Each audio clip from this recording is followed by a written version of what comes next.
CDSL, central depository services limited, demat accounts every day open అవుతున్నాయి భయంకరంగా.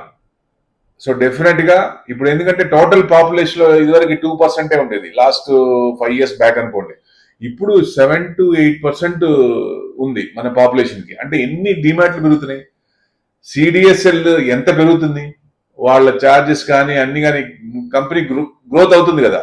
అది దాదాపుగా ఇష్యూ చేసింది 3,000 దాకా వెళ్ళింది. ఇచ్చిన తర్వాత బోనస్ ఇచ్చారు 1:1. అంటే ఇప్పుడు 1,400 1,500 ఉంది. మళ్ళీ అది 3,000 కాదు 5,000 6,000 దాకా వెళ్ళే ఛాన్సులు కూడా ఉంటాయి లాంగ్ రన్ లో. ఎందుకంటే డిమాండ్ పెరుగుతూనే ఉంటాయి, ఆగవు కదా. ఇప్పుడు 145 కోట్లు వేసుకుంటే ఇంకా జనం ఇంకొక 5% అకౌంట్ వచ్చినా ఇంకా పెరుగుతుంది కదా. Long term is very good, long term is very good. మంచి రిటర్న్స్ వస్తాయి దాంట్లో. ప్రతి ఒక్కరు పోర్ట్ఫోలియో ఉంచుకోవచ్చు. Thank you.